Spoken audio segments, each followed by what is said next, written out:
আমাদের হচ্ছে এই আন্দোলন সরকারকে কোনো প্রকার বিব্রতকর অবস্থা ফেলানোর আন্দোলন না। আমরা এখন পর্যন্ত 13 দিন যাবত যে আন্দোলনটা করে আসছি, আমরা কিন্তু আমাদের হসপিটালগুলোতে যথেষ্ট ম্যান পাওয়ার রেখেই তারপর আমরা আসছি। আমরা কিন্তু সবাই এখনো এখানে আসি নাই। আমরা আমাদের দাবিটা মূলত 8 সেপ্টেম্বরে আমাদের সাবেক এই মানে মহাপরিচালক ছিলেন মাকসুদা নূর, উনি আমাদেরকে কর্মভুক্তি করায়। আর দীর্ঘদিন ধরে আমাদের যে বদলিগুলো বদলি হচ্ছিল না, বদলি বাণিজ্য চলে আসছিল। হ্যাঁ, তারপরে হচ্ছে আমাদের যে ট্রেনিং, তারপরে হচ্ছে আমাদের যে অর্গানোগ্রাম তৈরির কথা ছিল সেটাও হচ্ছে না। আমরা একজন গ্র্যাজুয়েট নার্স হিসেবে মানে সিনিয়র 10ম গ্রেডে আসার পর থেকে আমাদের চাকরি শেষ পর্যন্ত 10ম গ্রেডই থাকা লাগে। এবং আমাদের যদি কোথাও মানে আমাদের যে নার্সিং সুপারিনটেন্ডেন্ট বা আমাদের নার্সিং কলেজগুলোতে যদি ইনস্ট্রাক্টর পদে দেওয়া হয়, সেটাও নিজ বেতনে দেওয়া হয়। এবং আমাদের যেই হচ্ছে ডিজিএনএম হচ্ছে আমাদের যেই সহকারী পরিচালক পদে দেওয়া হয়, সেখানেও নিজ বেতনে থাকে এবং 10ম গ্রেডই লিখতে হয়। তো আমি জানি না কোথাও কোনো চাকরিতে এরকম মানে যেই বাংলাদেশের বা পুরো বিশ্বের ইতিহাসে কোথাও কোনো চাকরিতে আসছে যে যেই গ্রেড নিয়ে আমি চাকরিতে প্রবেশ করলাম সেই গ্রেড দিয়ে আমি আবার রিটায়ারমেন্টে যাচ্ছি। এমনকি আমাদের সহস্রাধিক নার্স আছে, মানে পদোন্নতি নাই কোনো। হ্যাঁ, পদোন্নতি কোনো হচ্ছে না। আজীবন ব্লক পোস্টে আমরা আসছি। এত বছর চাকরি বয়স আমরা সিনিয়র স্টাফ নার্সি থেকে গেলাম, আমাদের বেতন বাড়ে না, আমাদের কোনো প্রমোশন হয় না। এই যে আমাদের কত আপারা দাদার সবাই চলে গেছে পেনশনে, ওরা সিনিয়র স্টাফ নার্স পদে চলে গেছে, আমাদের কোনো প্রমোশন হয় না।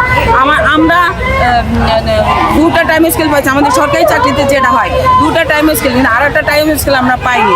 সেটার জন্য আমরা যে কত জোড়া জুতা ক্ষয় করে ফেলছি, আমাদের এটা কেউ সমস্যা সমাধান করে দেয় না। ওরা তো আর আমাদের নার্সদের দাবি বুঝবে না, আমাদের নার্সদের কষ্ট ওরা বুঝবে না। ওরা তো জেনারেল লাইন থেকে এসেছে, ওরা কখনোই বুঝবে না যে আমাদের নার্সদের কি চাওয়া পাওয়া আছে, আমাদের নার্সদের কি দাবি দেওয়া আছে, ওরা বুঝবে না। এই জন্য আমরা চাচ্ছি আমাদের ডিজিএনএম, তারপর সেই পদগুলোতে হচ্ছে আমাদের নার্সদের প্রদান জরুরি। আমাদের কারিকুলামের সাথে আপনার যে সাধারণ যে কারিকুলামটা মানে আদার্স যে কোনো বিশ্ববিদ্যালয় বা হচ্ছে যেখানে মানে সব জায়গায় যেটা পড়ানো হয়, আমরা ওই ধাঁচটা পড়ে এসেই তারপরে আমরা হচ্ছে একটা অ্যাডমিশন টেস্টের মাধ্যমে সাধারণ জেনারেল ইউনিভার্সিটিতে যেরকম অ্যাডমিশন টেস্ট দিতে হয়, আমরা সেরকম অ্যাডমিশন টেস্ট দিয়ে তারপরে এখানে আসি। চান্স পেয়ে তারপরে আমাদের ওখানেও কিন্তু একটা মেডিকেল দিতে হয়, যেটা সাধারণ কোনো ইউনিভার্সিটিতে বা যেখানে কোথাও দিতে হয় না। আমরা যদি এইটুকু কোয়ালিফাইড হতে পারি, তাহলে আমার প্রশাসনে যারা আমার থেকে আরও বেশি শিক্ষিত, যারা পিএইচডি, এমপিএইচ, এমফিল ডিগ্রিধারী, তারা কেন পারবে না? এটা হচ্ছে আমার।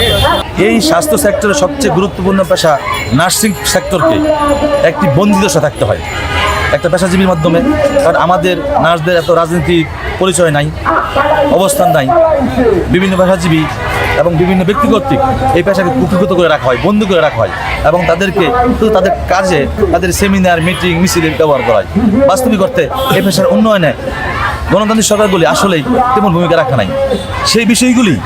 এই বিষয়গুলি আমরা মাননীয় প্রধান উপদেষ্টা, মাননীয় স্বাস্থ্য উপদেষ্টাকে আমরা তুলে ধরেছি যে এই যে দীর্ঘদিনের যে জ্বর সমস্যা, এটা নিরসন করা সম্ভব এই অন্তর্বর্তীকালীন সরকার দিয়ে।